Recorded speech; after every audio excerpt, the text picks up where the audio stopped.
quién gana, quién pierde, o para mí todos pierden, otra vez el PRI, otra vez Manlio. Doctor, buenos días. Muy buenos días, aunque de buenos es nada más pura costumbre, ¿verdad? Hace ya tiempo que no hay Pues, buenos días en este país. pues sí, digo, tiene que tener uno ese ánimo, mi apreciado doctor, pero sí, qué cierre, qué vorágine informativa, doctor. Bueno, varias cosas saltan a la vista. En primer lugar, que el PRI en 1929 nació como partido del Estado. Y en esa primera etapa, en su infancia, cuando todavía había algunos rasgos de inocencia en ese partido, que, bueno, eso es por ser magnánimo, porque yo creo que ese partido nació sin inocencia, pero el presidente Emilio Portes Gil decretó que los trabajadores del gobierno federal debían de aceptar un descuento en su salario para pasárselo al entonces al abuelo del PRI, el PNR, así sin más, y era por eso era muy inocente. Ustedes son trabajadores del Estado, se supone que todos son del PRI porque el PRI es del Estado, y lo mantenemos, está muy chiquito y hay que mantenerlo. Se comprendió muy rápidamente que esa medida era ilegal y bueno, se suspendió. Pero lo que no se suspendió es el patrocinio desde las arcas del Estado al PRI.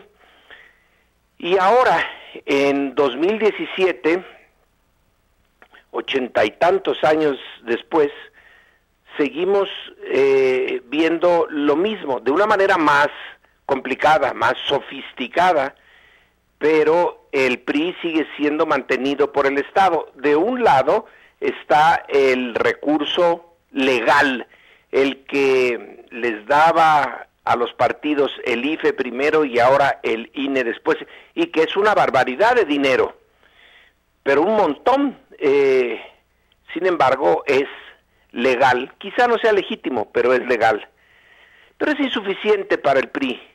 Entonces, ¿qué mejor que hacer esta, pues no muy, digamos, no se necesitaba muchas neuronas para decidir que si en los estados dominados por el PRI se creaban empresas ficticias para dar servicios ficticios al Estado, como en el caso de Chihuahua.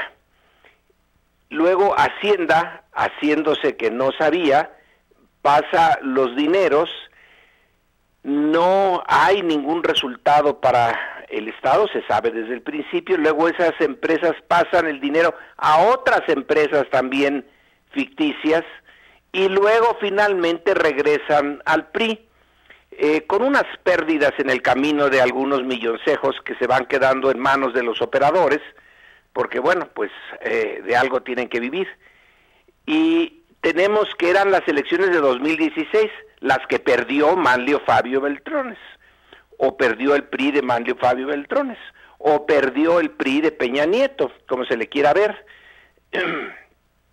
por más dinero que le inyectaron. Uno de esos territorios perdidos pues fue Chihuahua, que le costó, Dios y ayuda, a Javier Corral, en primer lugar que el PAN lo hiciera su candidato, porque el PAN tampoco le gustan los muy independientes, y luego que pudiera tener una victoria tan contundente que se le reconociera.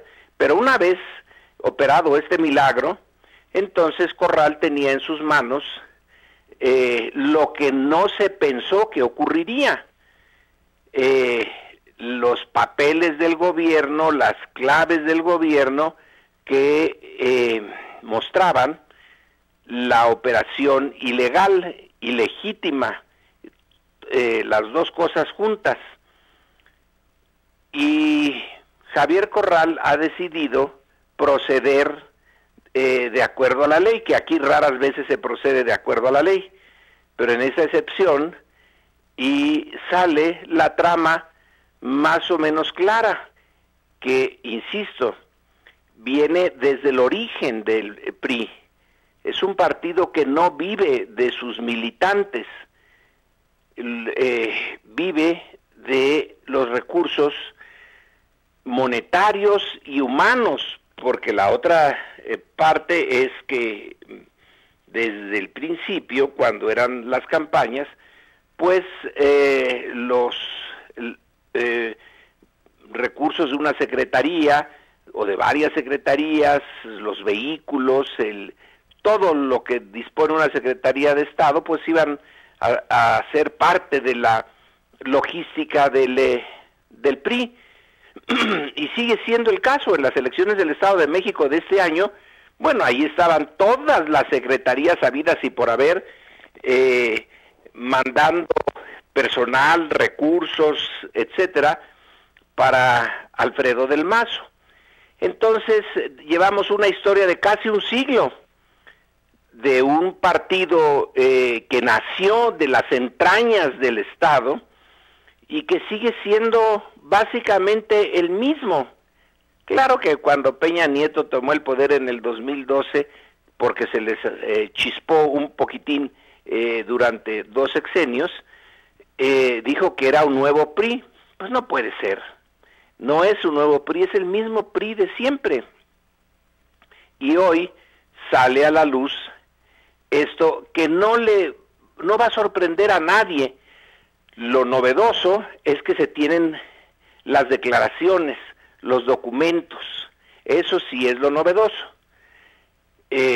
Claro que se han tenido esos documentos antes, cuando en Tabasco Madrazo, que es que ganó las elecciones estatales, y que alguien le entregó a la oposición, o sea, Andrés Manuel López Obrador, los documentos de cómo se hizo la campaña priista en Tabasco, pues ahí ya se tenía todo, pero no se hizo nada.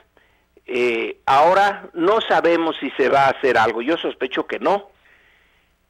Y esto, como se lo acaban de decir, ya es del dominio internacional. No solamente lo sacó el New York Times, y además muy bien sacado, con la ayuda del corresponsal de Proceso en Washington, el señor Esquivel.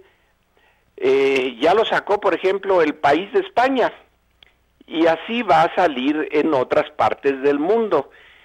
No necesitaba el mundo externo pruebas mayores para saber que aquí la corrupción es enorme.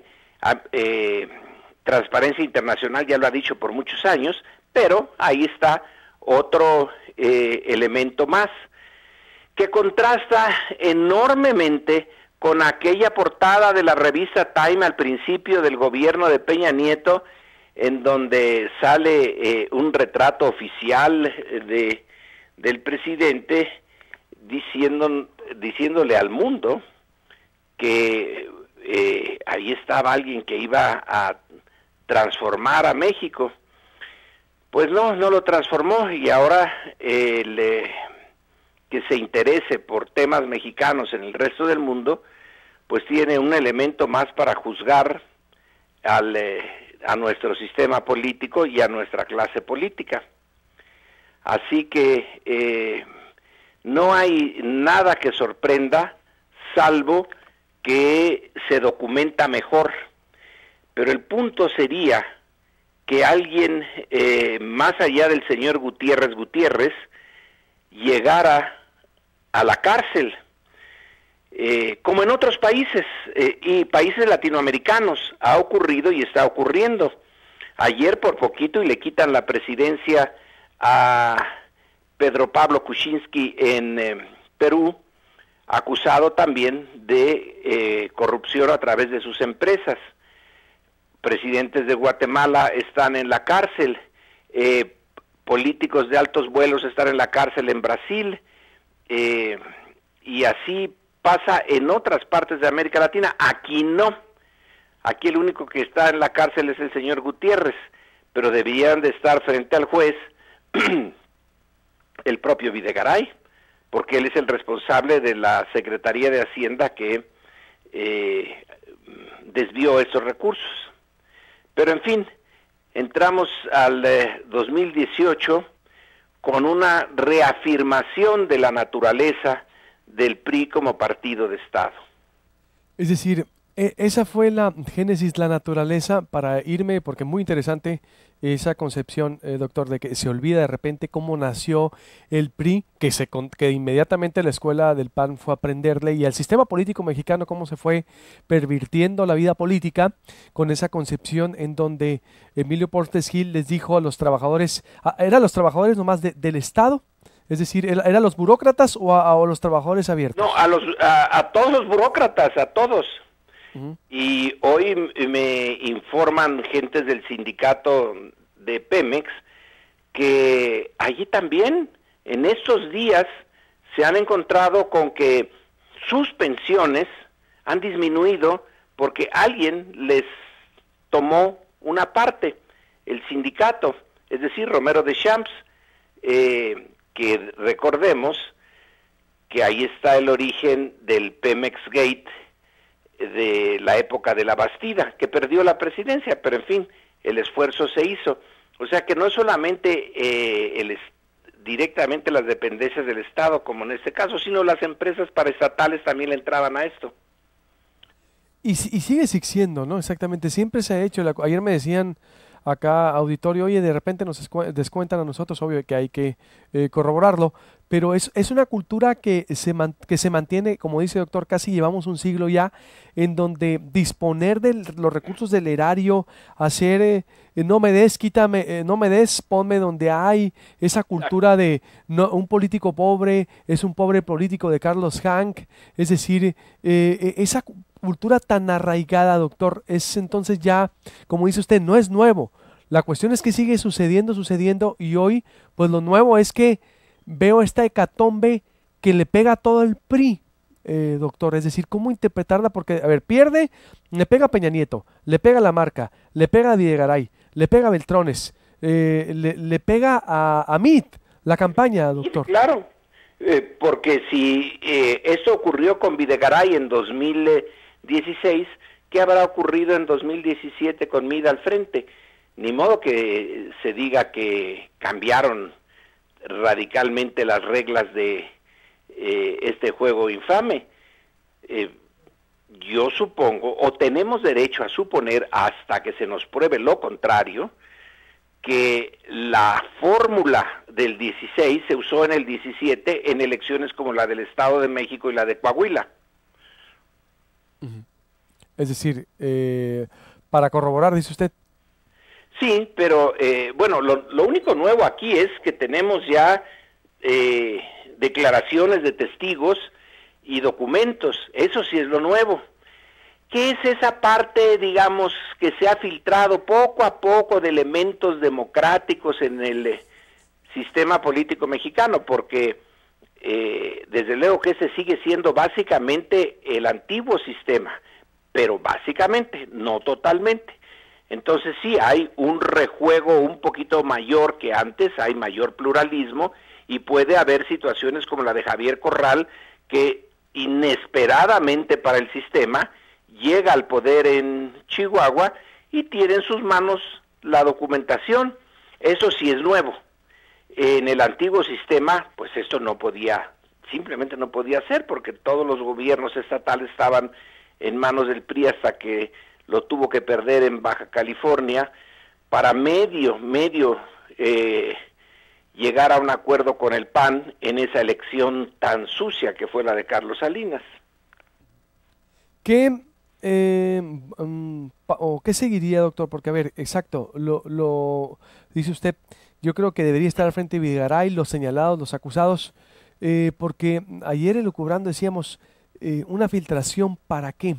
Para negociar, dicen por acá en Sonora, para ablandar a Manlio, porque Manlio a la hora de negociar es duro y está entre que la candidatura se la dan a su hija al Senado o supuestamente se la dan a él, es decir, el resentimiento de gobernación, es decir, porque insisto, hago énfasis en que pues es una bomba que les pega a todos, doctor, de pocas veces vista. términos relativos, por ejemplo, hoy, ayer, examinando algunos periódicos de circulación nacional, el Universal o el Financiero, no sale nada, nada. O sea, la bomba estalló, pero ellos no la oyeron ni la vieron, y solo un público determinado, por ejemplo, el del Reforma o el de la prensa internacional, se da cuenta de eso. Han tratado de minimizar el daño. En teoría tiene razón, les pega a todos, pero una parte del público no se da cuenta, en primer lugar, porque no lee periódicos, que es la mayoría de los ciudadanos mexicanos, ya no leen la prensa. Si antes leían poco, ahora leen mucho menos, están en los medios Twitter, etcétera. Ahí yo, francamente, no sé cómo se haya difundido, se haya comentado esta noticia, a lo mejor mucho, a lo mejor poco. Pero van a seguir siendo o actuando como si esto no existiera, ya que tienen en su poder, bueno, pues a los propios tribunales, el INE, que tendría que andar metiéndose en esos asuntos, pero desde hace mucho tiempo, parece que le habla a la Virgen. En el Estado de México no hizo nada, siendo obvio que todas las secretarías de Estado estaban metidas allí en apoyo a la candidatura de Del Mazo, y los del INE chiflando en la loma. Creo que van a seguir haciendo lo mismo. Así que le pega relativamente poco. Pero dice usted, ¿para qué se filtró? Yo quizá por ser muy inocente, yo creo que viendo la biografía de Javier Corral, nos dice que se filtró porque Javier sí quiere, en la medida en que le es posible, acercarse al Estado de Derecho. No dudo que dentro del aparato del PRI eso se use de unos contra otros, y Osorio y Manlio ya está bastante quemado, pero en esas pugnas internas se va a usar, pero el origen mismo yo creo que es uno de esos raros momentos en que la parte nueva del sistema, que es la menos fuerte, digamos, esa parte medio democrática y que exige responsabilidades, sí funcionó. Yo no me imagino a Javier Corral, aunque a lo mejor me falla la imaginación, haciendo esto para ser parte de un rejuego político centrado en el PRI y en ver si se golpea a Manlio Fabio, que es pues el representante más puro de los dinosaurios. Pero hay muchos en el PRI. En fin, quisiera pensar, para ser relativamente optimista, que son chispazos de algo nuevo, de algo que podría ser, que ya existe en otros países de América Latina, que tenemos la misma raíz, venimos de las mismas costumbres, pero aquí se arraigaron más. Si en otras partes se puede meter a la cárcel a presidentes y expresidentes, teniendo nuestra propia, el mismo desarrollo histórico que nosotros, o casi el mismo, pudiera ser que haya algo positivo y nuevo aquí. En la pregunta de ustedes se sugieren, esto puede ser una serie de maniobras oscuras tremendas dentro del propio PRI. Pueden ser cualquiera de las dos cosas o una mezcla de las dos cosas. Sí, porque retomo también esa mezcla, porque si van en serio, si Chihuahua va en serio, supongamos, porque estamos ante casos hipotéticos y teorías, interpretación, que es lo que tenemos a la mano.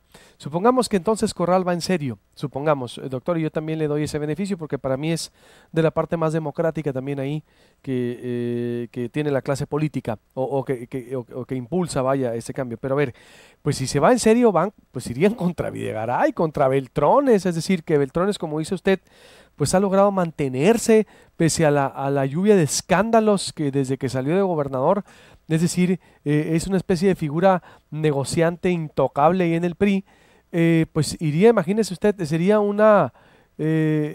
pues un impacto para todos, ¿no? Si se fuera en serio, pues alcanza a Videgaray, alcanza a Manlio, alcanza a mucha gente.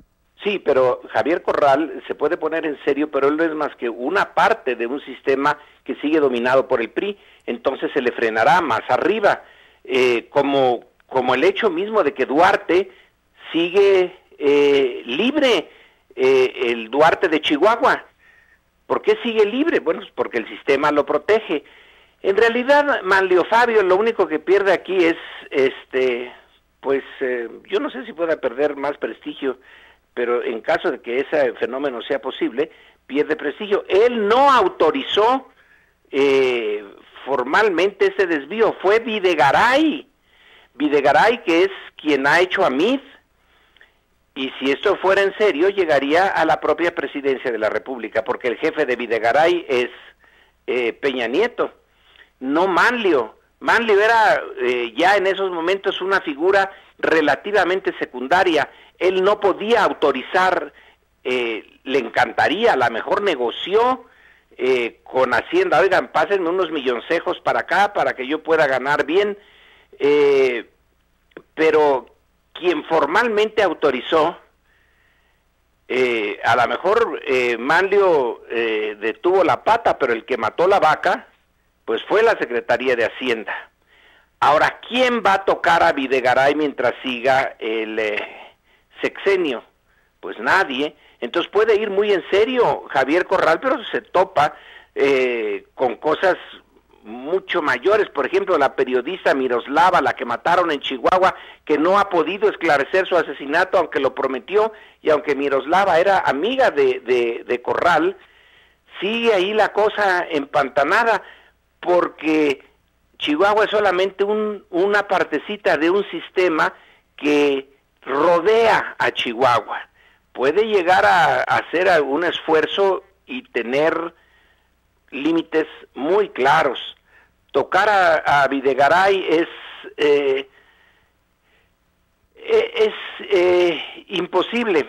Su prestigio, su legitimidad ya quedaron minadas desde la casa de Malinalco, luego con lo de Trump y ahora con esto, pero ¿qué les importa? Ya están de salida. Lo que ahora les interesa es que se mantenga el siguiente sexenio. En parte para eso está también la Ley de Seguridad Interior, para permitir que en caso de crisis muy fuerte, el ejército pueda entrar a resolverles ese problema. Entonces estamos ya viendo cómo se construye la elección del 2018. Con esto de 2016 son los primeros pasos que se dan para ganar en el Estado de México en 2017. Debieron de haberlo ganado igual por la vía de la triangulación y de empresas como OHL, etcétera. Se viene el 18, lo que hace el gobierno de Chihuahua es, bueno, ponerle unos granitos de arena a los engranes de la gran maquinaria, pero la hará chirriar, pero no la detiene. Entonces, pues difícil, exacto, pues exactamente tiene razón esa valoración. Digo, la autorización viene de Hacienda. Entonces, es decir, a partir de ahí, ¿qué harán con Hacienda? Es decir, ¿qué harán con Videgaray? Yo no creo que tampoco lleguen hasta Videgaray, porque no van a hacer nada. Y se suponía que Hacienda tenía, pero eso era una ser naíz en grado extremo, y supongo que incluso yo en algún momento caí en ese error, que Hacienda tenía una burocracia profesional, una burocracia, un servicio civil, que era una de las pocas partes, junto con la Secretaría de Relaciones Exteriores, la de Marina y la del Ejército, que tienen un servicio civil y que, bueno, son serios en sus acciones, pero aquí vemos que es falso, que hasta los más profesionales de la Secretaría de Hacienda palomean este robo, porque es un robo de recursos al público, del público y para el público, y los desvían para el PRI y con la mano en la cintura. debieron de haber hecho lo mismo en la Secretaría de Hacienda o el equivalente en el Estado de México, en el gobierno en que Videgaray estuvo al cargo de las finanzas.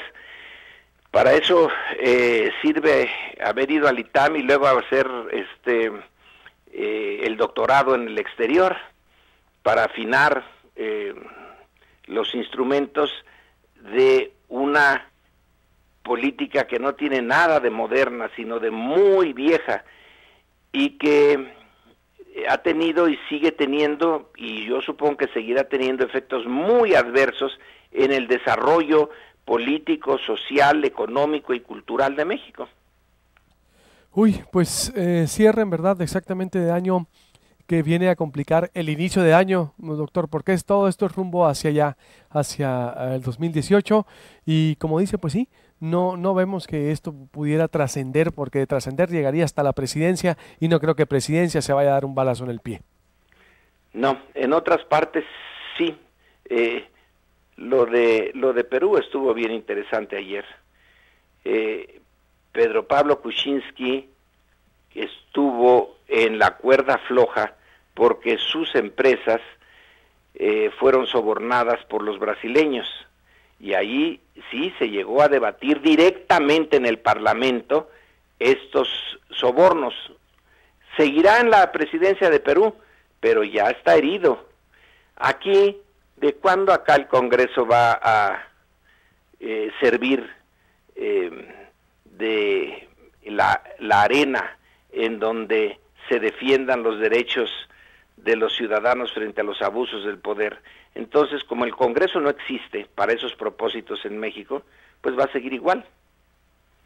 Totalmente de acuerdo, doctor. Y me dice por acá, nomás para que se lleve, me dice el comentario de una del auditorio, me dice Ceci Durán, de una querida reescucha: así como dice Meyer, nada nuevo, no se va a hacer nada, el mismo PRI de siempre y el PAN ahora más PRI que nunca, esa es la verdad. Es decir. Bueno, pero tiene sus excepciones ese PAN. Yo sí creo que en Chihuahua hay por lo menos la voluntad de Corral. Pues Corral llegó a ser gobernador en Chihuahua en contra del PAN,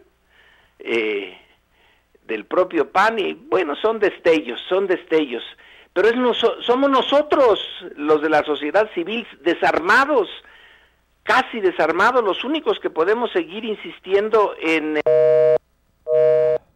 Se cortó la comunicación.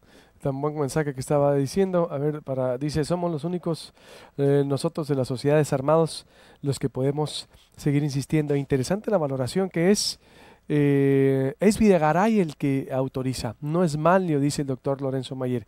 Es Videgaray el que debe de ser mandado a llamar a cuentas, debido a que es desde la Secretaría de Hacienda y Crédito Público donde se autorizó.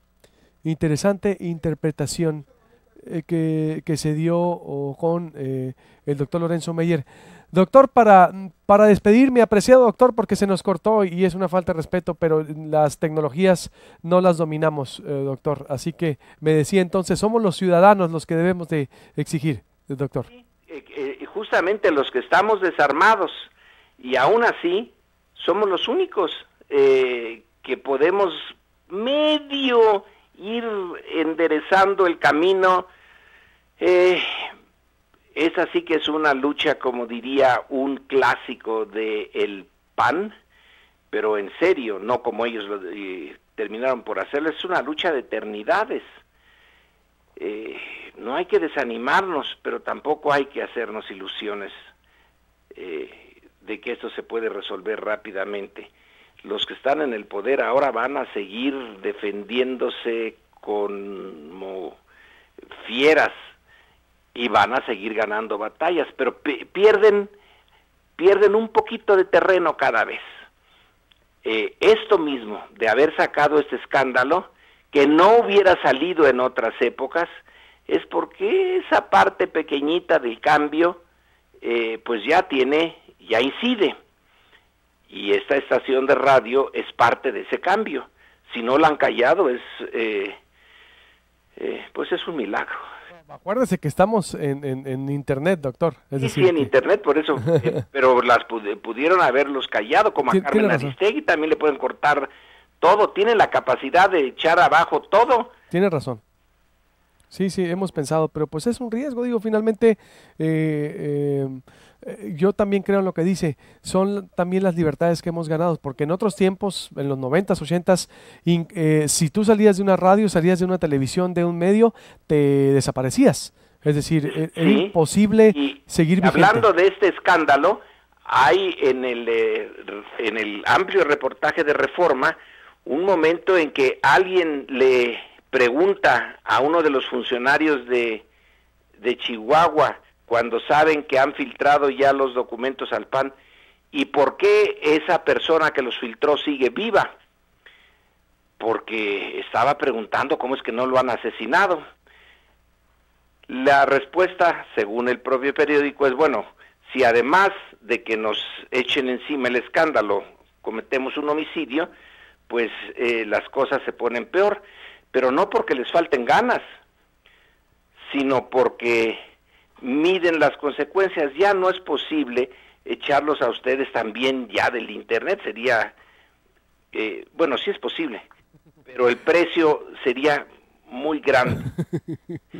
Exactamente, yo también creo eso, es decir, pero por eso estamos bien protegidos, doctor. Créame que para los perros, los coyotes, y hay que seguir con esta red, con voces como la de usted, con el Comité de Protección a Periodistas de Nueva York, artículo, digo, tenemos muy bien claro a qué nos enfrentamos de manera nacional y local, y alguien tiene que también tener en cuenta de que si no, pues imagínate, pediría asilo en Phoenix o en otro país, digo, pues no, si antes se pudo, hoy también, y yo creo que también eso, que sí es posible, obvio, cualquiera, aquí hemos sufrido otras embestidas, pero yo creo que el costo, imagínense, sería una torpeza de dimensiones grandísimas, y por eso se mantiene Carmen, se mantienen estas voces y nos mantenemos muchos, y se mantiene también usted, doctor, porque antes pues sí, así vamos a esas, antes hasta las voces críticas no se podían, en los 80s desaparecían. No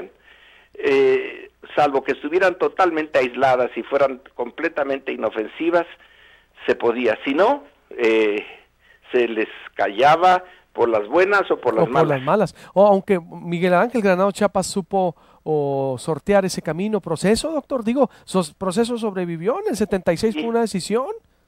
Sí, Proceso sobrevivió a Echeverría y a López Portillo. López Portillo y a Salinas. ¡Wow!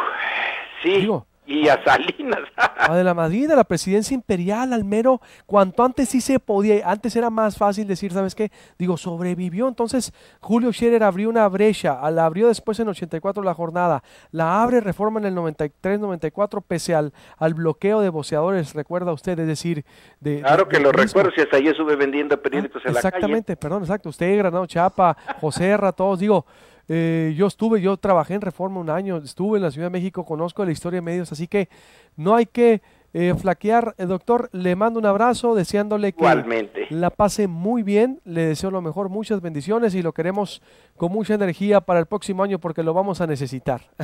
Mientras siga vivo, estaré con ustedes. No, hombre, que por favor, le queda mucho, por favor, doctor, bendiciones, que la pase lo mejor. Hasta luego. Hasta luego. Sí.